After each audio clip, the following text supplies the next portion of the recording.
dia, bem-vindos à primeira WHG Overview de 2023, onde a gente fala a nossa visão para os mercados mundiais. Eu sou Andy Ryder, CIO da WHG, estou aqui com o Fernando Olho, nosso economista-chefe. Temos muitos assuntos aí para falar, que esse já começou um ano bem agitado, então vamos lá.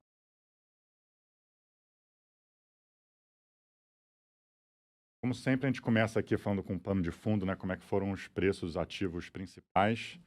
E em dezembro foi um mês bem interessante, onde a China, que foi muito mal o ano inteiro, realmente começou a outperformar, que continua aqui no começo do ano também. Ouro, que tinha sido um ativo que tinha ido muito mal, né, nos últimos 2 anos em vários cenários e estava até, né, um enigma, realmente começou a outperformar também. O Brasil teve um mês difícil em dezembro, e já começou o ano também com muita turbulência, que a gente vai falar depois. Mas o que continuou foi realmente as ações de crescimento e criptomoedas tendo um mês horroroso. De novo, você pode ver nas cestas do lado direito, né, essas ações de meme, essas ações mais shorteadas, são as ações que as pessoas não gostam, que tem um valuation meio caro. Tiveram, num mês, cair 20% é muita coisa. Inflação caindo nos Estados Unidos, um Fed um pouquinho mais cooperativo, e ainda assim essas ações caindo tanto, né, chamou atenção. E, por outro lado, essas ações mais de China, Ásia, a gente vai falar um pouquinho de Japão também, né, realmente foram os grandes destaques. Já que era o final do ano, a gente também fez o mesmo slide para o ano inteiro, para quem quiser ver depois também, acho que aqui dá para, né, visualizar.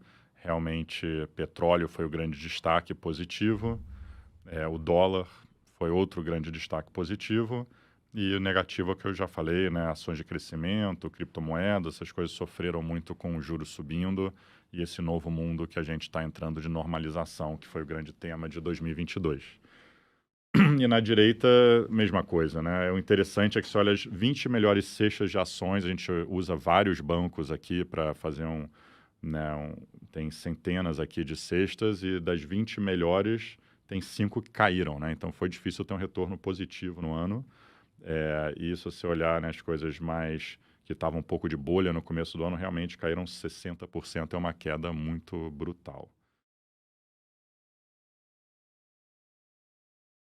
E só para, né, visualizar de outra forma, a gente falou um pouco disso já no passado, se você pensar o portfólio 60-40, né, de ações e renda fixa americana, que é um portfólio balanceado, que é o que os grandes fundos de pensão, etc., né, se baseiam, realmente a queda que teve em 2022 foi uma queda histórica. Você tem que ir para a crise da Lehman, onde, né, ações caíram muito mais, mas no agregado 60-40 acabou caindo mais por causa disso.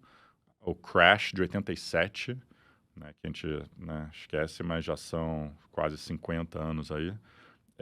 Ou a crise nos anos 70, né, de petróleo. Então, você olha o dot-com crash, Covid, a gente já foi pior do que isso para os grandes alocadores, né, mundiais. Então, teve muito dinheiro, muita riqueza sendo destruída. E na direita, né, acho que o brasileiro está acostumado com esse conceito, né, do CDI batendo muitos ativos, mas nos Estados Unidos fazia um tempinho que cash não era o melhor ativo. E agora com o carrego também no cash, né, nos Estados Unidos, fica até mais difícil de bater isso. E, né, 90 e poucos por cento dos ativos não bateram cash em 2022. Né? Isso aqui realmente chamou atenção para a gente. Para finalizar aqui, olhando para trás, em 2022, né, o que chamou atenção, esse gráfico aqui na esquerda, embaixo, né, o 2022 está em vermelho. Se você olhar exatamente esse conceito de 60-40, né, o portfólio balanceado tem um pouco de equities, tem um pouco de renda fixa. Normalmente, quando o equities cai, renda fixa sobe. Quando a renda fixa cai, equities sobe. Então, na média, esse portfólio tem funcionado muito bem. São poucos anos que os dois ativos caem, né? Tem que só 69, 41 e 31 foram os únicos anos que esses dois ativos caíram, por isso que esse portfólio balanceado funciona tão bem. Mas realmente, ano passado, né, os dois ativos caíram muito, que nem eu falei antes, né? Talvez caía muito mais ações, 31, né, o crash da depressão, né, caiu muito mais, obviamente, ações, mas caiu só um pouquinho a Treasury. Para você ter um ano que o S&P e o 10-year caíram mais do que 10%, você tem que voltar para 1871, né? Então, realmente foi um ano histórico, E aí na direita tem a tabela para quem quiser olhar um pouco mais no detalhe, como que chega nessa queda. A gente fala muito que o S&P caiu quase 20%, na MSCI World caiu uns 20%, mas a Treasury caiu 17% também, então é bem parecido a queda, né? Isso que foi a grande surpresa do ano. Passando um pouco para o cenário atual de mercado, a gente vê um tema que tem mudado a narrativa, é a inflação americana. É interessante que, se você pegar desde o início da pandemia, a inflação americana ela foi cunhada de transitória, depois esse tema meio que foi abandonado, virou persistente, sticky, ou seja, rígida, e agora começam a ter sinais de mudança nessa percepção, em que, enfim, alguns textos do Fed mostrando que a inflação deixa de ser tão persistente e começa a desacelerar. Tá? Eu acho que esse é um ponto interessante, porque tem impacto super importante para o mercado. E quando a gente olha os números, isso começa mesmo a se refletir, né? Eu acho que, assim, se você pegar, por exemplo, inflação de bens, que a gente colocou aqui como core flexible, né, que chegou a rodar mais de 20%, a nossa projeção é que tem uma deflação nesse ano de 23%. E até mesmo uma métrica que o Fed tem olhado bastante, né, que é esse core services ex-house, então núcleo de serviço menos inflação de habitação, também tende a desacelerar ao longo de 23 para parar em torno de 3%. Tá? E é interessante que muitos textos já estão começando a citar o seguinte: o choque da pandemia, que puxaram preços para cima de bens e demanda por casa, e isso afetou preço de aluguel, né? Isso foi um choque tão grande, né, que se disseminou por praticamente todos os preços. Só que agora, à medida que esse choque está se dissipando, né, e os preços de commodity estão caindo, etc., né, os preços de casa nos Estados Unidos começam também a perder força, começa a se esperar que esse efeito da inflação seja agora revertido, né, e comece a contaminar positivamente a maioria dos grupos. Então mudou um pouco a forma de ver, né? Aquela coisa que só o Fed derrubando a economia seria capaz de trazer a inflação mais perto da meta. Agora pode ser que tenha essa ajuda da normalização das cadeias de produção de commodity, tá? Não que o Fed não tenha que ter feito o serviço que ele fez, foi importante, mas o fato do choque pandêmico ter passado ajuda na desinflação que a gente está projetando para frente. Então, assim, tem sempre agora uma discussão, assim, o que o mercado já está olhando, né? Quando você pega a precificação de juros para 2023, ou a gente pega o pico do ciclo de juros nesse gráfico aqui embaixo, já faz um tempo que o mercado projeta uma estabilidade em torno de 5%. Durante todo o ano, né, o mercado ia reprojetando qual que seria o fim do ciclo americano. Então saiu de 1% para 2%, 3%, 4%, não parava, então o mercado não parava de cair também. E agora, desde outubro, o mercado meio que encontrou um teto, né, em torno de 5%, que é um pouco nessa linha de que tem luz no fim do túnel a questão inflacionária. E agora o que a gente está acompanhando é quanto que o mercado coloca de corte em 24. Né? Hoje já tem aproximadamente 200 pontos de corte, né, a taxa de juros no final de 24 em 3%. Então essa é um pouco a discussão, né? Quando que o Fed começa, quando ele para, mas o mercado tem uma boa visibilidade disso, e após isso, por quanto tempo o juro fica parado e quando começa o corte. Tá? Então essa que vai ser um pouco a discussão daqui para frente. Então a gente está monitorando isso com atenção. E o gráfico da direita, que tem essa tabela que o Alan Blinder publicou, tem essa discussão, né? O Fed subiu os juros para caramba, qual que é o impacto na atividade econômica? Né? Vai ter uma desaceleração suave, que é o soft landing, ou vai ter uma desaceleração bruta, que é o hard landing. E é interessante que nos últimos ciclos de alta de juros nos Estados Unidos, o que a gente percebe é que, assim, os resultados são diversos. São 11 ciclos de alta de juros desde 1965, e é interessante que tivemos em 3 cenários hard landing, em 3 cenários uma desaceleração suave, em 3 cenários a gente não teve recessão. Então, não necessariamente o que o Fed está fazendo tem uma implicação automática e direta para a atividade econômica. Né? O que a gente só não concorda com esse penúltimo aqui, em que a política monetária não foi a principal causa da recessão, em 2004, 2006, né? Todo mundo lembra da crise da Lehman, um problema imobiliário americano, mas que de certa forma foi causado também pela puxada de juros dos Estados Unidos. Então o ponto agora é esse, né? Ok, a inflação está desacelerando, o juro já subiu, o que acontece com a atividade? Vai ter um hard landing, um soft landing? O histórico mostra que, assim, não é óbvio que vai acontecer, muito longe, né? É quase tudo pode acontecer, dado que é uma distribuição uniforme, um terço, um terço, um terço. E quando a gente olha os dados na margem, o que dá a sensação é que provavelmente a gente vai ter uma recessão. Tá? Daí o ponto é se vai ser um hard landing, um soft landing, se vai ser forte ou não. Mas quando a gente olha os dados, por exemplo, esse dado da esquerda, do Conference Board, que é um instituto americano de longa data, ele faz essa datação um pouco de acompanhamento, na verdade é um acompanhamento dos principais leading indicators, né, aqueles indicadores que sinalizam recessão, e daí ele tem os critérios deles, e eles divulgam essa informação que está aqui no gráfico da esquerda, e realmente está num nível assim muito baixo, né? Está um nível de -5, que historicamente isso gerou uma recessão, foi cunhado de recessão. Tá? Se entrar mais no detalhe, para o Conference Board, os Estados Unidos já está em recessão, tá? Por ele. Pode ser que eles errem, tá? Mas é um indicador que está mostrando, assim, está alertando fortemente uma desaceleração econômica iminente. Do passado, né? Isso, exatamente. Cada barrinha cinza é quando teve a recessão. Então, esses indicadores antecedentes já estão mostrando, né, que a economia está perto de uma recessão. E o gráfico da direita, a tabelinha, é um trabalho que a gente faz para monitoramento de recessão, né, que a gente pega vários indicadores econômicos e calcula ali a probabilidade de recessão de cada um deles. Daí, o que a gente fez dessa vez? A gente pegou a foto, né, antes do mês em que começou a recessão nos Estados Unidos. Então, você tem aqui 81, 90... 2001, 2007 e janeiro de 20. E na última coluna a gente colocou novembro de 22. Então quando a gente olha essa informação, assim, olha essa tabela, só de olhar assim, o mais importante é olhar meio que o mapa de cor, né? O mapa de cor hoje, de novembro 22, é muito semelhante ao mapa de cor das últimas recessões, ou do mês anterior a quando a recessão começou. Com exceção de 2020, porque realmente foi um choque completamente exógeno, né, com a pandemia. Então, quando você olha o mapa de cor, você olha os números, né, a probabilidade de recessão para os próximos 12 meses, ela está apontando para um patamar bem alto. Então, acho que essa é a discussão do mercado, né, por isso que a gente acredita que o foco vai sair um pouco de inflação para a atividade econômica. Quando que essa desaceleração fica mais clara, qual a intensidade dessa desaceleração, a gente ainda tem uma visão. Estamos acompanhando, me parece que é mais para soft landing, mas esse é o principal ponto de discussão dos Estados Unidos, a gente acredita, nos próximos meses e talvez esse ano todo. Então, acho que o ponto que o Fenolio fez nos últimos slides era um pouco essa transição, né? O mercado estava muito focado na política monetária, na normalização, a gente falou isso o ano inteiro. Aí, em outubro, parou, né? A gente chegou nesse 5% e o mercado está bem confortável com esse 5% por enquanto, então já estamos 3 meses nesse 5%. Isso deu um alívio no mercado de ações, mas agora o mercado está focando muito mais em crescimento, né? Como que vai ser essa recessão?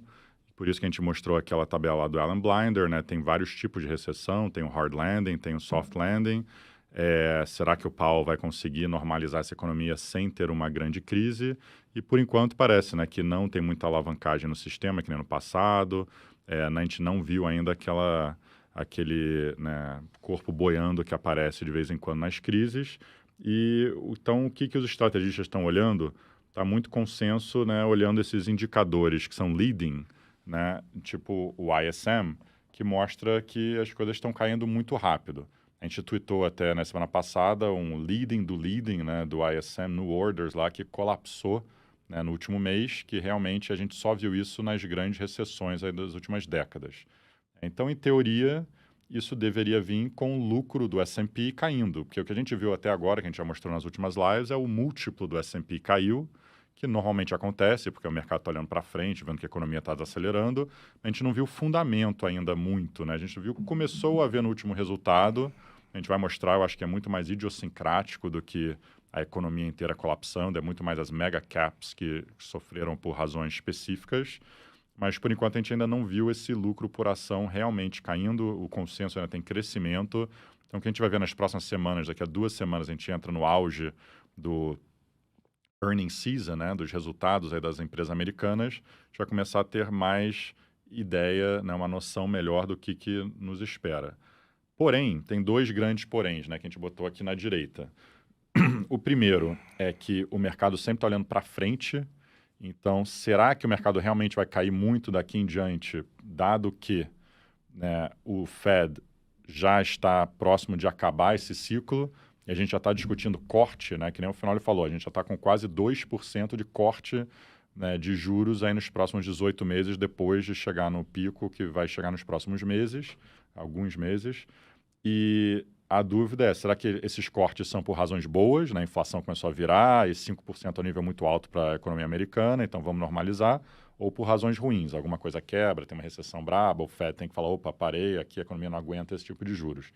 Mas o ponto é, olhando aqui na direita, que o PI já caiu muito. Aqui na direita é um negócio teórico, né? Tipo, pegando todos os ciclos, como que normalmente funciona o S&P entre a quebra do múltiplo e o lucro. E realmente o PI vai na frente, vai caindo, é o que a gente já viu hoje. E o low do mercado, esse zero aí, é o low, né? A gente não está falando que é agora, só, né? Em teoria, é assim que funciona. O lucro continua caindo por alguns meses, né? Historicamente, uns 2 meses, alguma coisa assim. É quando o lucro realmente começa a ser revisado para baixo drasticamente, mas aí o múltiplo já começa a subir porque a gente já tem visibilidade que o Fed fala, quer saber, o meu trabalho aqui já foi feito, já aumentei juros do que precisava, ou porque está dando alguma crise, então ele para e pivot, ou porque realmente a inflação está caindo, ele fez o trabalho dele, é um soft landing, está tudo certo, e vamos para o próximo. Então, é isso que é o grande debate do mercado. O timing sempre é complicado. A gente vai falar um pouco mais disso nos próximos slides. E aí, o segundo, porém, é esse índice aqui do Philadelphia Fed, que mostra que, né, quase a maioria dos economistas já estão achando que a gente vai ter uma recessão no primeiro trimestre de 23, né? Imagina se fosse para o ano inteiro, é muito mais alto, né? Não me lembro, tem outro gráfico que é Não, até dá quase 100%. quase 100% em 2023. Então, é a recessão, muitos comentaristas falam, é a recessão mais prevista da história. Assim, né? Normalmente, quando todo mundo já sabe que tem uma recessão, o mercado é relativamente eficiente, né? E já começa a precificar isso, por isso que a gente viu uma queda tão brutal de todos os ativos ano passado. Aí aqui é o que eu falei um pouco, né, antes, aqui é olhando um pouco mais big picture, asset allocation, o que a gente deveria fazer, né, nesse momento. A gente está aqui olhando para 23, então a gente queria trazer um slide falando um pouco mais big picture. Aqui na esquerda também é o ciclo meio teórico, né, histórico, como é que funciona e como é que as grandes classes de ativos performam. Equities, high yield, investment grade e bonds, né, soberanos, treasury. E o que né, o mercado está meio que nessa desaceleração agora, se você quiser pintar aí, já que você aqui toca isso. E a dúvida é, será que a gente está indo para contração? Então, meio que o consenso de todos os estrategistas é, olha, fica fora de equities no primeiro semestre, porque a gente está entrando nessa fase de contração, é quando o equities realmente underperform. E fica comprado em treasuries, né? Ano passado, todo mundo ficou tomado em treasuries, vendido em treasuries, né? O juros ficou subindo, o treasury caiu para caramba. Agora, muitos fundos macro, estrategistas estão falando, agora você fica aplicado em treasuries, compra, porque o juros vai fechar, o Fed já fez o trabalho dele, agora a economia vai desacelerar. E aí o consenso é no segundo semestre a gente vai chegar nesse ponto onde o Fed fala, opa, a economia está desacelerando muito, a inflação já caiu muito, agora vamos começar a virar a mão e começar a cortar juros. Aí você entra nessa fase de recuperação, né? Então, se quiser pintar, então esse que é o ciclo, né, do mercado, e aí é quando você quer comprar equities e high yield, né, tomar risco e sair de treasuries, né? Então esse é o básico, que nem eu falei, né, na vida real o mercado é eficiente, todo mundo já está esperando essa recessão, então será que vai acontecer dessa forma? Normalmente, quando todo mundo concorda num caminho, esse caminho não acontece no mercado, né? O mercado sempre tem, né, muita casca de banana. E aí, na direita é outra coisa, meio que na mesma ideia, mas traduzindo mais uma versão de trader, né? O da esquerda pode ser uma versão mais de alocador e tal, na direita é uma versão mais de trader, que você pega dados econômicos, são a primeira categoria, a gente falou um pouquinho do ISM, do New Orders, então são esses leading indicators, inflação, aí rates, né, um monte de coisa de juros que mostram, né, tipo yield curve, que fala, putz, será que a economia está virando, né, uma recessão ou já está na recuperação? Essas coisas dão dicas da onde que você está no ciclo, qual dessas caixinhas. Aí o valuation, né, as ações, se elas estão caras, normalmente você está na fase de expansão, se está barata, se está na fase de recuperação. E aí volatilidade e outros, né? Posicionamento técnico, etc, etc. E se você olha aqui, que nem o Fenólio fez antes, a versão de economista, né? O mês antes da recessão, aqui é a versão meio de trader dos lows do mercado, né? Olhando até 66, né? Então, voltando muito tempo, o low das grandes correções do mercado e o que estava vermelho e o que estava verde, né? Vermelho quer dizer que ainda tem mais para cair, verde quer dizer que já limpou tudo.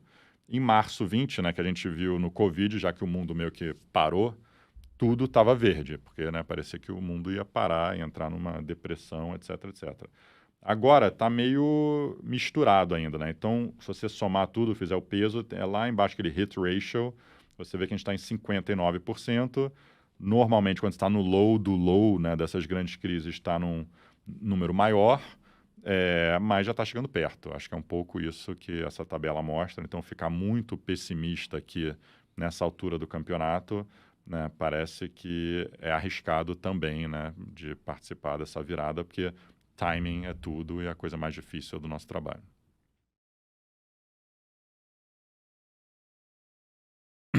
Aqui falando um pouquinho de ações mais no detalhe, a gente achou esse gráfico aqui muito legal, né? Eu acho que todo mundo fala muito sobre o macro, aqui a gente também fala muito sobre o macro, né? Meu background é mais de equities, né? A gente tem um time robusto na WHG que olha equities internacional. A gente queria falar um pouco, né, do lado micro, porque realmente, se você olhar o S&P, excluindo as seis ou sete gigantes aqui de tecnologia, realmente o S&P caiu 9% ano passado, né? Você pode olhar esse copo meio cheio com meio vazio. Tem gente que fala, poxa, então não caiu nada, vai ter uma recessão, tem que cair muito mais. Ou você pode falar, realmente a economia está mais resiliente do que parece. E são essas empresas que tiveram problemas específicos, né? Então, a gente botou aqui no slide, depois a gente deve twittar para ter, né, cada um poder ler com calma. Mas realmente, né, muitos problemas são conhecidos. O Facebook está com muita competição, do TikTok está investindo muito em CAPEX, a gente já falou isso no passado. A Amazon, né, mais que 100% do valuation na Amazon vem de AWS e cloud está desacelerando. E é o grande risco esse trimestre, é para quanto que vai desacelerar. Apple, né, ficou muito caro os produtos deles, se a gente vai entrando em recessão, será que as pessoas conseguem ficar comprando, né, esses produtos tão caros? Microsoft é a mesma ideia, né, Azure desacelerando, do cloud, e também, né, muitas pessoas compraram computadores no Covid, agora está normalizando. Netflix também foi um grande vencedor do Covid, as coisas estão normalizando, então o crescimento está muito baixo agora, e a competição também aumentou bastante. Google, né, um play de propaganda digital, que é muito cíclico, e Tesla, agora a gente tweetou bastante no último mês, né, caiu muito, acho que foi um dos drivers aí de por que a tecnologia foi tão mal em dezembro, e realmente está, né, tendo muito mais competição, especialmente na China, os preços caindo de carro elétrico, e também tem um lado meio técnico aí do Musk, né, que se alavancou para comprar o Twitter e tal, mas cada ação tem uma coisa muito específica no último resultado. Nos últimos 2 resultados, a maioria delas, né, tiveram resultados ruins, e o mercado está super nervoso com esse resultado também, porque a economia está desacelerando, e eles têm esses problemas, então é um pouco, né, foram grandes vencedores aí do Covid, que agora as coisas estão normalizando, né? Então é um pouco natural. Então, por isso, acho que pesou muito, metade da queda do S&P, basicamente, foram essas 7 ações. Aqui é um pouco, né, na mesma ideia, já dado que a gente está falando, né, do ano completo 2022, foi uma das grandes coisas que chamou a atenção no ano, a gente já mostrou isso no ano passado, mas com o ano completo e dado a queda final de dezembro, que foi brutal também, eu acho legal olhar aqui nessas empresas de alto crescimento, né? Acho que o melhor símbolo disso é software. A gente quebrou aqui, a gente faz um acompanhamento aqui semanal, a gente quebra em 3 categorias de software, porque é muito diferente, né? Esse universo, né, tem muita empresa diferente. Então, tem as empresas de high growth, a empresa de mid-growth e as empresas mais maduras de low growth. E a gente botou aqui qual que era o múltiplo para vendas que eles tradeavam antes do Covid, no low do Covid, depois no auge do Covid e no final do ano.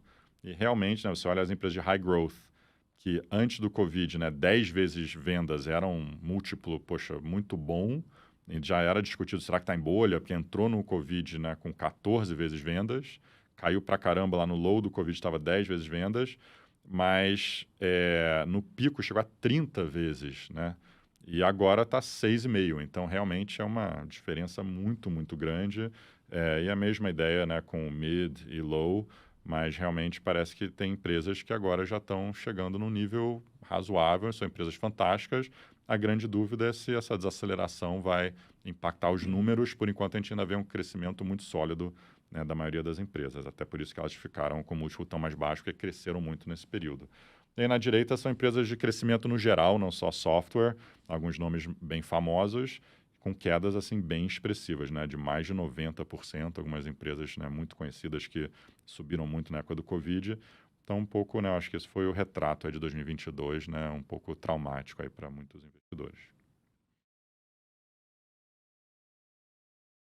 Agora voltar para uns temas macro, acho que a gente vai discutir 3 temas aqui para 23, eu acho que um pouco na linha do que chamou a nossa atenção, né, e que pode pautar o mercado para os próximos 12 meses, né? Embora tudo muda muito rápido, né? O preço de commodity ano passado com guerra, né? E depois, no final do ano, o preço de commodity voltou para o low da guerra, então as coisas evoluem de maneira muito rápida. Mas um deles é esse risco de baixa do dólar. Acho que esse é um tema que está sendo bastante discutido e eu acho que a gente acredita que faz bastante sentido mesmo pensar nesse aspecto por alguns ângulos. A gente colocou aqui 2 gráficos meio que só para contextualizar, mas tem alguns aspectos assim que nos faz pensar que o dólar realmente pode ter chegado num pico e que a tendência dele para 2023 seja de baixa, tá? Eu acho que o primeiro deles é valuation, né, o valor do dólar. Esse é um ponto que a gente já comentou numa live passada, que está de novo nesse gráfico da direita, né, que aqui a linha azul escura é o dólar, o dólar, a cesta do dólar do Fed, né, que é basicamente a taxa de câmbio ponderada pelos seus parceiros comerciais, e então ela é bem mais ampla do que o DXY, então ela contempla muitos países emergentes, tá, e é ajustado pela inflação. Então, quando a gente olha o gráfico, né, a taxa de câmbio, hoje o dólar está num patamar muito, muito alto ainda, né? Agora começando a ceder, porque esse dado ele tem um pouquinho de lag na divulgação, mas ele ainda está muito caro. Tá? Então, quando sempre a gente pensa comprar dólar, é comprar uma moeda, um ativo caro. Tá? Eu acho que isso tem que ter sempre em mente. O segundo ponto importante é em relação ao ciclo de política monetária. Então, como a gente falou, o ciclo de política, a reprecificação de juros parece ter chegado no final. Né, o mercado meio que acredita que o Fed para em 5%, em torno disso. Né, não é aquele movimento de massa, de mudança de taxa de juros de 1 até 5% que carregou o dólar ainda mais em 2022. Então, essa acomodação de juros nos Estados Unidos também contribui para o dólar potencialmente perder força. Qual que é o risco desse cenário, né? Por algum motivo, o Fed tem que estender o ciclo de alta.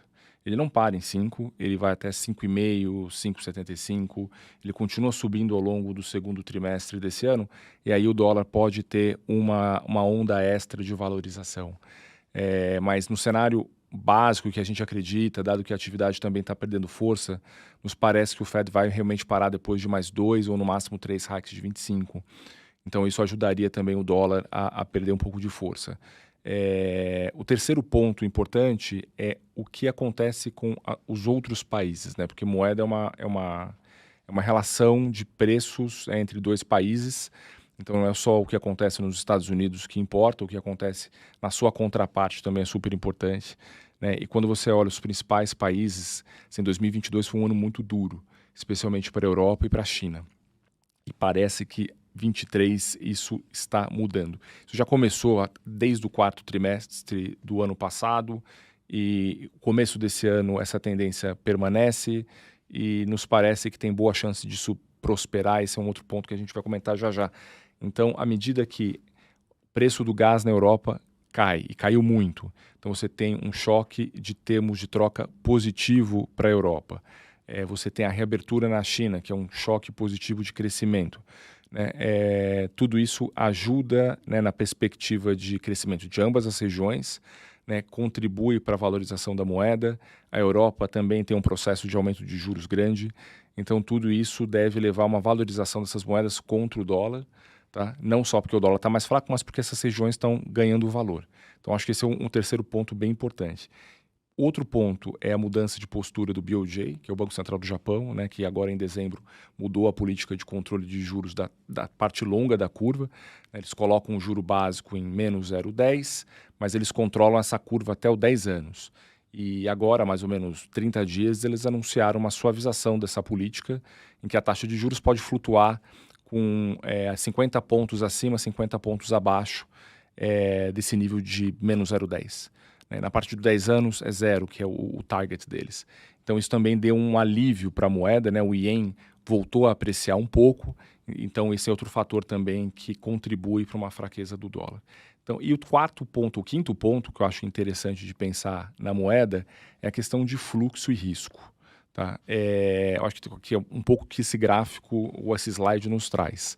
Então, começando aqui, continuando no gráfico da direita, né, esse gráfico a gente coloca o dólar contra o fluxo de capital para os Estados Unidos. Então, tem o resultado da conta corrente, né, que é a balança comercial, vamos pensar assim, grosso modo, fluxo de investimento direto estrangeiro e fluxo de portfólio. Né? A gente soma tudo e ele tem uma aderência bem razoável com a taxa de câmbio ao longo do tempo.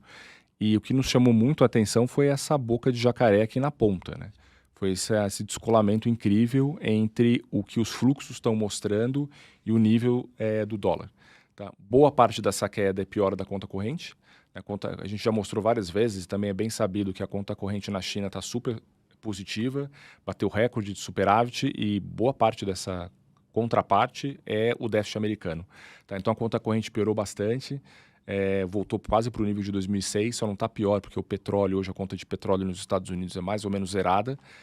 Se não fosse isso, provavelmente seria uma conta corrente pior que foi em 2006, que chegou a quase 6% do PIB de déficit, mas também o fluxo de portfólio piorou.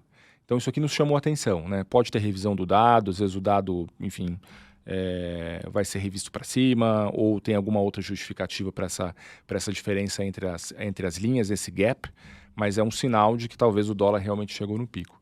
Né? E o gráfico da esquerda, que a gente coloca déficit gêmeos, né, que é esse conceito econômico de somar conta corrente com déficit fiscal, ele está relativamente... é um déficit grande, né? Ele está aqui na casa perto de 10%, muito puxado pela piora da conta corrente. O déficit fiscal tem melhorado pela recuperação cíclica, mas quando você olha as projeções ao longo do tempo, é um déficit fiscal que não vai melhorar muito além de 4 ou 5% do PIB. E daí você tem uma conta corrente em torno de 4% negativa, você vai chegar num déficit gêmeo perto de 10%, que é um patamar assim, de necessidade de financiamento grande, tá? E que potencialmente assim, vai exigir que os preços sejam mais convidativos nos Estados Unidos, ou seja, mais baratos, para que o investidor internacional passe a financiar os Estados Unidos. Então, eu acho que esse é um tema super importante, onde a gente pode estar errado, ou o mercado está errado no dólar. Ou de novo, ou o Fed vai estender o ciclo de alta, ou se a gente tem uma recessão muito bruta. Né? Se for um hard landing, assim, uma recessão grande no mundo, normalmente o dólar tende a se valorizar. Tá? Mas se for uma desaceleração mais sob controle, mais precificada, talvez realmente o dólar vai ser um ano em que o dólar vai perder força em 2023. Não sei se você quer fazer algum comentário do dólar. Não, acho que esse slide aqui é um pouco, né, pessimista para os Estados Unidos, né? A gente aqui no Brasil, o local de cada país sempre é mais pessimista com o próprio país, né? Então a gente está vendo muita coisa complexa acontecendo aqui no Brasil nos últimos meses, mas nos Estados Unidos também não está essa maravilha toda que parecia, né? Eu acho que a gente está vendo muita normalização dos mercados no último ano e tem algumas coisas que ainda não normalizaram, né? Eu acho que housing é um que não normalizou, que estamos, né, indo nessa direção, e o outro é o dólar, que se beneficiou muito, né? Quando o Fenólio mostra aqui, né, o portfólio, o que teve de fluxo para o mercado americano, né? Pensa todo mundo que investiu em venture capital lá, em ações de tecnologia, isso foi um fluxo muito grande durante o Covid, então foi um vencedor do Covid, e aí isso só aumentou com a guerra na Europa, só aumentou com a China virando uninvestable, né? No último ano, 2. Então, acho que agora a gente está vendo a foto meio do auge dos Estados Unidos, que no final ele falou, o único jeito que esse auge aumenta é um hard landing, porque normalmente num evento meio Lehman, aí que você realmente compra dólar, né? Mas aí seria Segurança, né? um pico do pico aí de dólar, que seria, eu acho que uma oportunidade única para sair do dólar. Mas o ponto é o fundamento macro lá continua piorando, né? Então, a conta corrente, o déficit fiscal, Eu acho que não tem muita visibilidade. Pelo menos aqui no Brasil a gente discute o teto, né? Lá não tem nem conversa sobre esse assunto. Então acho que é isso que é o... E num é, congresso bem, assim, agora, como é que eu posso dizer, assim, com um pouco controle do speaker, né? Então, caótico é a meio seleção do caótico agora. speaker na semana. E você vai ter discussão de debt ceiling em setembro, e daí você pode voltar a ter problema na negociação, e daí ó, o dólar pode perder valor lá no terceiro trimestre. Muito longe, mas a parte política americana também é bem confusa. Acho que não contribui muito também para... Ou contribui um pouco para essa tese de um pouco mais pessimista com os Estados Unidos. Outro ponto que também chamou atenção bastante foi esse gráfico da esquerda, né, que a Bloomberg publicou, que é o estoque de bonds globais com juros negativos voltando para zero. Então, meio que o fim de uma era na política monetária e nos juros. Então, o que esse gráfico está mostrando? Né? Que a partir de 2014, assim, o estoque de bonds que tinham juros negativos, saiu de zero e alcançou incríveis 18 trilhões de dólares em 2020. E no último ano, isso voltou para zero, né, bastante rápido, e ele chegou finalmente a zero. Tá? Então, a gente viveu aí durante 8 anos, né, com essa questão do juro negativo, searching for yield, né, os investidores buscando alternativa de investimento, dado que a renda fixa não era, né, ou se era, estava só ali tentando no valor do papel mesmo, né, a renda fixa ficou super cara, e esse mundo terminou. Muito disso em função da normalização de juros, depois da inflação muito alta.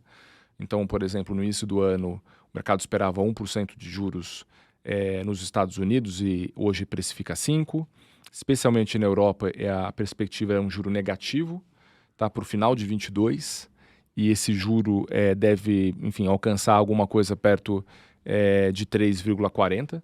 Então, uma taxa de juros, assim, foi uma reprecificação muito grande. E teve essa questão do BOJ também mudando a política monetária, o Banco Central do Japão mudando a política monetária em dezembro. Né? Ele também, de novo, né, permitindo que os juros flutuassem numa banda mais positiva.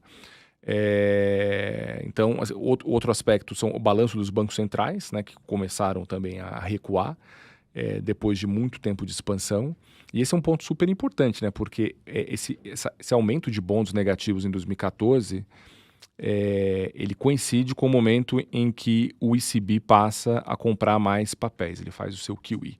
Né? Quando o Draghi anunciou o QE do ECB, né, a compra de papel soberana por parte do Banco Central em 2014, aí sim a gente entrou naquela era de juro muito, muito baixo.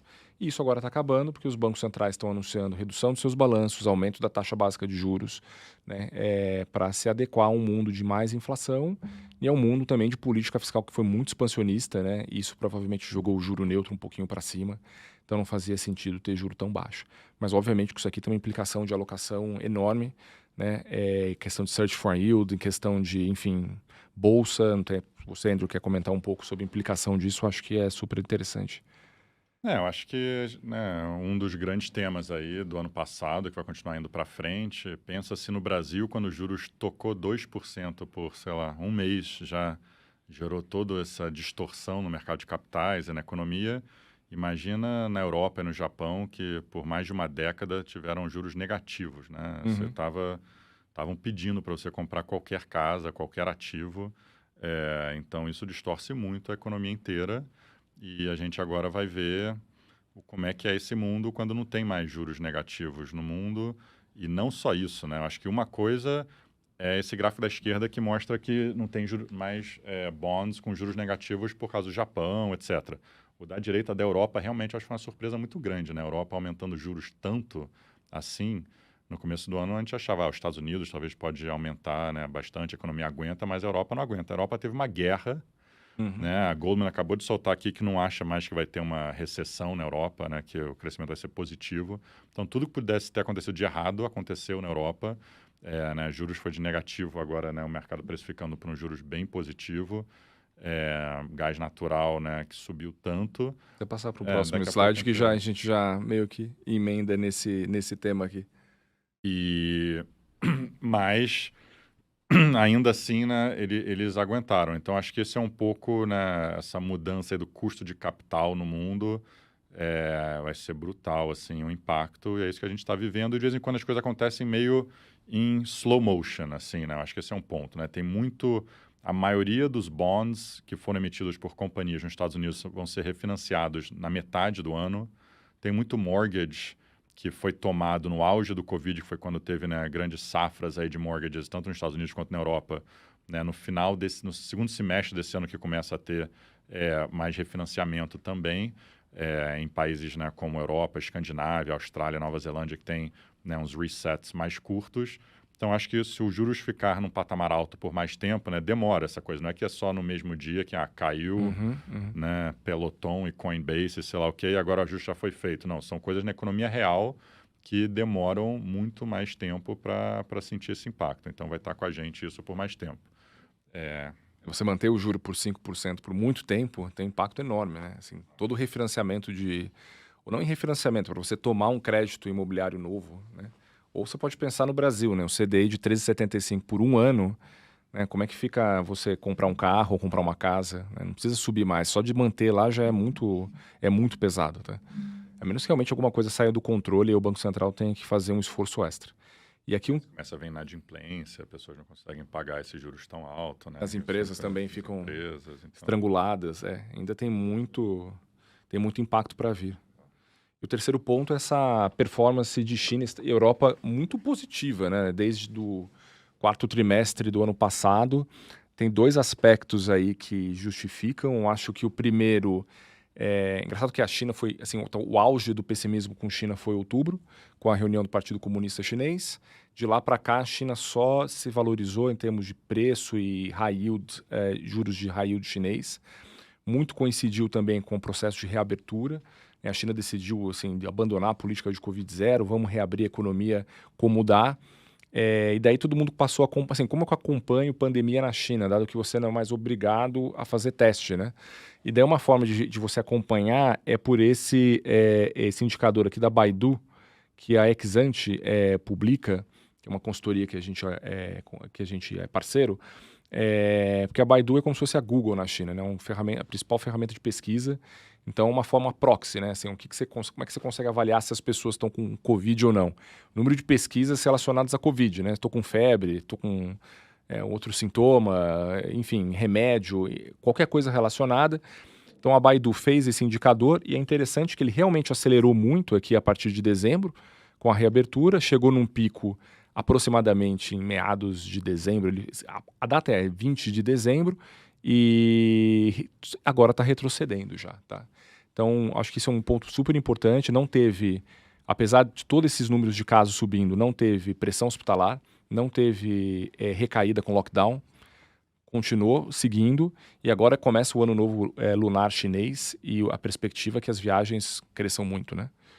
Então, acho que tem vários dados alternativos que mostram essa mesma ideia, né? Dado que já tem 4 gráficos que a gente escolheu mas tem um monte de gráfico que a gente monitora, né? Tem tráfego, né, nas grandes cidades que está começando a voltar. Então, a gente realmente está vendo essa reabertura já começando a acontecer e os casos começando a virar. Claro que os dados oficiais, né, não dá para confiar, então por isso que tem que olhar esses dados alternativos. E aí, seguindo aqui, né, o lado esquerdo, né, descendo, esse gráfico da esquerda embaixo, a gente mostrou o que aconteceu nos mercados, né? A visão mais de mercado. Então, a gente escolheu o Hang Seng, porque o Hang Seng tem banco, compreende real estate, tem as mega cap techs, então isso foi o que mais andou aqui nos últimos meses. Realmente, né, a China foi um destaque, o mercado que mais andou nos últimos 2, 3 meses, que nem o Fenoli falou, depois daquele congresso meio que caiu bastante, foi o low. Porque isso até foi um trigger para o governo começar a ver que tem que reabrir, porque o povo não estava aguentando mais. E o outro lado, essa linha laranja, é o yield que você paga no high yield chinês, né? Então, quando está subindo, está caindo, né, o preço, né, do high yield. Então, chegou a 30%, né, que você recebia no high yield chinês, quer dizer que está caindo muito todos os bonds. Tem muita companhia, né, de real estate nesse índice. E agora isso deu uma aliviada muito grande, né, indo para 17%. Então, não para de subir o preço dos bonds lá de high yield na China. E só para fazer um parênteses aqui, o que a gente está achando, né, de China? Eu acho que teve esse rally muito forte E não é que necessariamente, né, tá tranquilo, agora vai, é um reopening. Até muitos questionam, pô, como é que o petróleo não está subindo tanto? Por que que commodities não estão andando? A gente viu ontem, o preço de lítio caiu 21 dias seguidos, né? Tem umas coisas acontecendo assim, que normalmente quando a China está indo bem, né, não é normal. Então muita gente não está querendo comprar a China ainda, porque fala, pô, isso aqui está esquisito.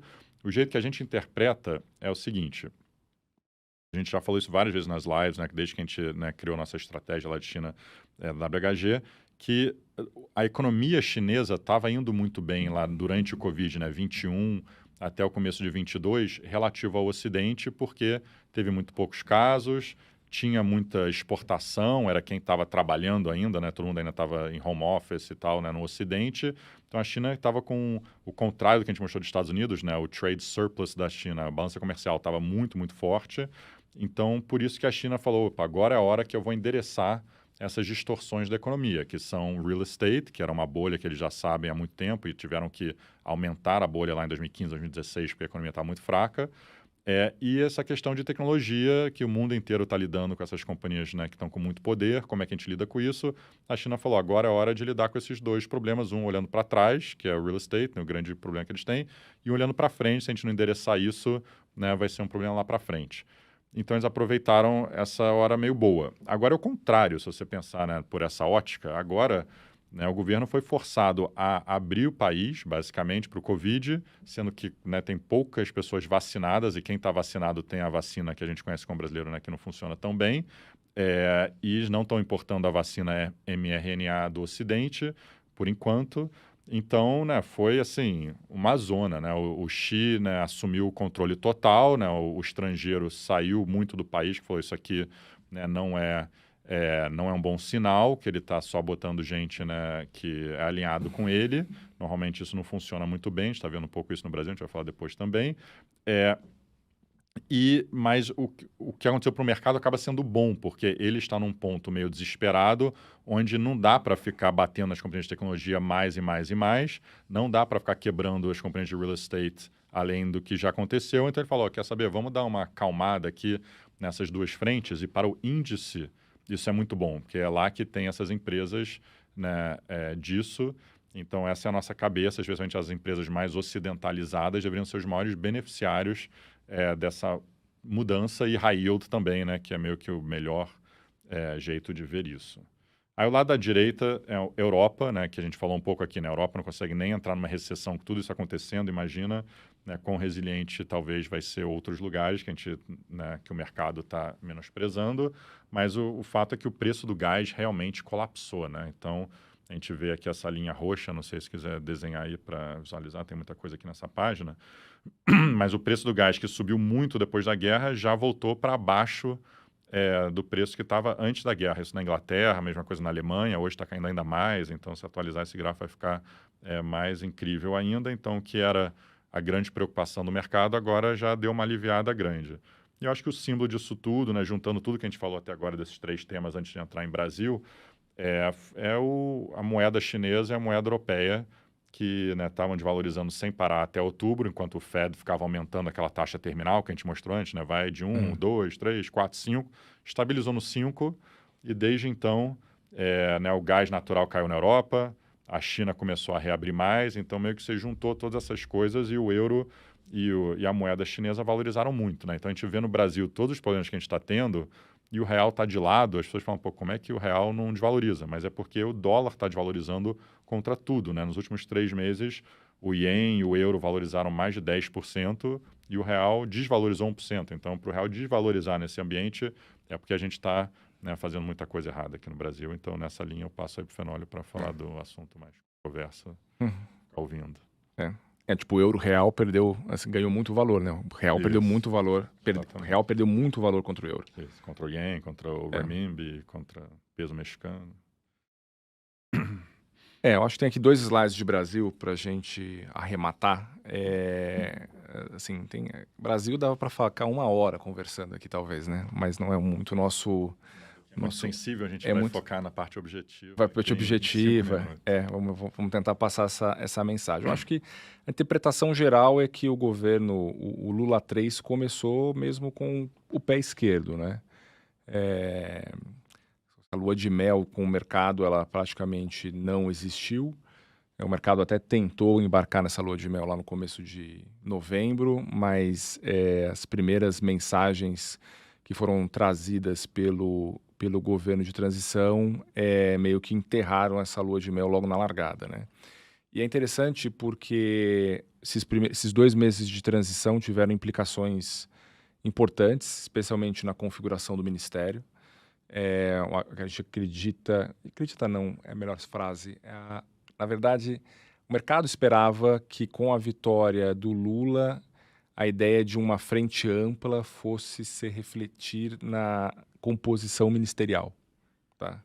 Acho que essa um pouco era a ideia, né? Quanto que se falou de Henrique Meirelles, Pércio e outros nomes por aí, Canos na economia. tucanos gerais, e no final das contas, quando você vê a composição ministerial, né, a gente percebe que assim, é mais um governo, vamos dizer, quase um governo do PT chapa pura ou uma frente de esquerda ampla, né, que com 73% dos ministeriáveis, né, 22% com ministros ali com perfil do Centrão, né, MDB, PSD, que dão boa base de sustentação no Congresso, e o que a gente considera frente ampla mesmo acabou diminuindo e reduzido a 5%, tá? Então, acho que esse foi a primeira talvez consequência. Basicamente o Alckmin e a Simone Tebet.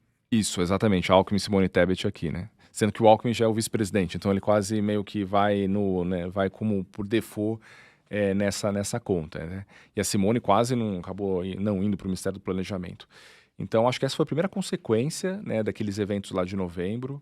De certa forma, esse início conturbado, ele provavelmente afastou nomes que poderiam compor a frente ampla, né, de maneira maior. No final, aquele início conturbado acabou gerando mesmo uma concentração de nomes mais próximos da esquerda, de mais confiança do Lula, e acabou sendo, enfim, nomes mais leais ao presidente, e isso foi o resultado. O segundo ponto importante que a gente chamou, assim, que chama atenção é essa tabela aqui de medidas aprovadas no Congresso, em que esse texto foi escrito pelo Marcos Lisboa e pelo Marcos Mendes. E a gente colocou aqui um resuminho assim dos principais pontos desse artigo, que mostram como assim o que foi aprovado no final do ano passado foi muito mais do que simplesmente a PEC da transição, tá? Aqui tem, obviamente, essa listinha de eventos aqui, de coisas que foram aprovadas, como o piso da enfermagem, né, teve eliminado o Gilmar para o Bolsa Família, né, teve a superestimativa do teto de gastos, porque eles usaram um indexador de inflação diferente, ou maior do que foi na realidade, e algumas relações também com os estados e municípios que permitem mais gastos. Então foi realmente também assim muito mais do que simplesmente a PEC da transição, tá? Foram outras medidas tomadas que podem complicar a questão da política fiscal ao longo do tempo. E o início do governo, né, a primeira semana, pelo menos até o dia 7 de janeiro, né, com muitas frases aí, muitos ministros falando sobre N temas que são muito complicados, ou desfazendo reforma, para tentar fazer que foi feito uma antirreforma da Previdência, ou a questão do marco do saneamento. Então tem aqui o resuminho nessa parte de baixo, mas que obviamente que é ruído demais, não necessariamente isso aqui vai se tornar, vai se efetivar, porém só traz muito ruído para o mercado fica... Um governo que começa com um grau de desconfiança relativamente elevado, esse tipo de informação só piora o quadro, tá? Então acho que esse foi o meio que o panorama, desse pé esquerdo ainda piorou ainda mais com o que aconteceu no domingo. Então eu acho que tudo isso tem implicações importantes aí olhando para frente. O que a gente está acompanhando com detalhe para 2023 é o cenário de receita, tá? Muito se fala sobre despesa, mas acho que receita é um cenário bem complicado para 2023 por alguns aspectos que eu vou comentar aqui nesse slide. E aqui a gente fez uma retrospectiva um pouco do teto de gastos, tá? Em que medida o teto de gastos ajudou na recomposição do superávit primário, quais foram os drivers, o que a gente está olhando para frente. Então a gente pegou aqui, essa linha aqui em cima vai ser o superávit primário, né, que começou com menos 2,5% do PIB lá em 2016. E aqui são o que levou a melhora ou a piora do superávit primário ao longo do tempo. Então, se é receita recorrente, extraordinária, despesa recorrente e extraordinária. Tá? Então, o que chama a atenção quando a gente construiu esse slide foi como até 2019, né, durante ali o início da vigência do teto, durante os 3 primeiros anos, né, as despesas recorrentes elas caíram 1 ponto do PIB. Então, isso mostra como o teto de gastos ele realmente funciona, né, e isso foi muito relevante para a melhora das contas públicas. Alguns aspectos de receita extraordinária também foram importantes, tá? Teve o leilão de cessão onerosa em 2019, e isso gerou uma arrecadação extra para o governo. Então, isso ajudou também a impulsionar o superávit primário para cima. Mas o core, assim, o núcleo da melhora veio de despesa recorrente. Até que teve a pandemia, né? Então, você teve uma despesa extraordinária de 6 pontos do PIB, basicamente em função dos auxílios, e uma perda de receita em função da recessão. Só que o mais interessante é que logo em 2021 teve uma melhora significativa, onde praticamente o país voltou para a tendência de recuperação do primário pré-pandemia. Tá? Então você desfez boa parte das despesas extraordinárias, algumas despesas sequentes caíram bastante. Por exemplo, reajuste de funcionalismo público ficou congelado. Tá? Então esse é um dos motivos. E você teve aqui um ganho de receita recorrente enorme, não só com a recuperação econômica, com um pouco de inflação, mas também, eu diria, com uma melhora grande na conta de, assim, o que você arrecada com petróleo, né, foi, assim, para quem tem curiosidade, a gente pode passar depois os contatos, mas tem o blog da FGV mostrou uma conta super detalhada de quanto que o governo conseguiu arrecadar com petróleo. E foi realmente assim cerca de quase 3% do PIB no ano de 2022, tá? Que é uma receita completamente atípica, mas é um pouco de como que foi a Petrobras foi gerenciada, né? Você teve muito pagamento de dividendo, você teve muito pagamento de imposto de renda pessoa jurídica em função dos lucros que a Petrobras gerou, e isso obviamente que voltou para o orçamento de maneira positiva, tá? O que começou a mudar, e aí que a gente fica um pouco mais preocupado daqui para frente. Opa, bati a mão aqui. 2023, tá? O que muda com a PEC da transição? Primeiro que despesa recorrente, que começou a subir em 2022 com o Auxílio Brasil, que o Bolsonaro indicou, ele vai piorar essa situação para 2023, tá? É quase 2 pontos a mais de PIB, de gasto permanente, tá? Então Em vez de normalizar, né? Em vez de normalizar, exatamente. Então você teve entre 2017 até 2021 despesas recorrentes caindo, assim, o teto gerou uma queda de 3 pontos percentuais das despesas recorrentes, daí você teve a eleição com 0,8 a mais e agora a eleição com 0,8, né, o novo governo. Então isso é o que é o fator preocupante. E outro preocupante é... No Covid teve um aumento de despesa muito grande, mas era extraordinário e voltou logo no próximo ano. É muito pior para o fiscal ser uma despesa recorrente.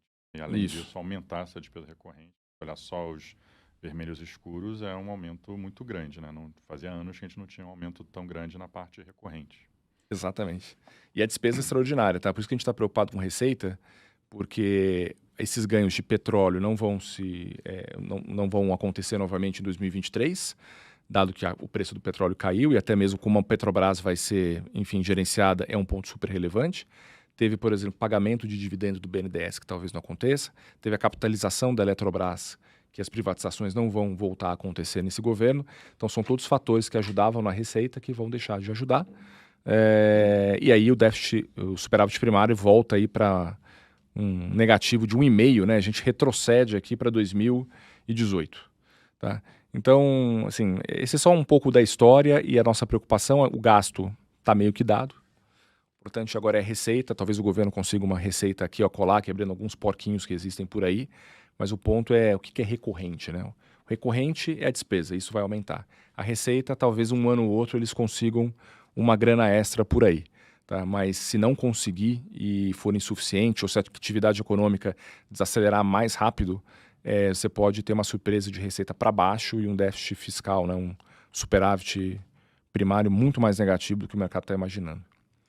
Eu acho que esse slide aqui é muito importante para quem está pensando, né, para 2023. A gente, né, fica nesse mundo político aí, onde a gente vê né, governo falando que recebeu uma herança maldita, outro falando que, né, o outro está gastando demais, aí os jornalistas também entram nessa briga. Então é difícil, né, saber o que é o objetivo. A gente tentou trazer aqui os dados da forma mais objetiva possível nos últimos anos, quebrando nessas caixinhas, que eu acho que é assim que é importante, que é você ter uma receita extraordinária e gastar com uma despesa recorrente, né, é a pior coisa que você pode fazer, né? Então a gente teve alguns anos do contrário disso, onde estava tendo receita recorrente, porque o PIB estava melhorando, e despesas recorrentes, né, controladas. Então esse é o tipo de coisa que eu acho que o mercado está bem nervoso.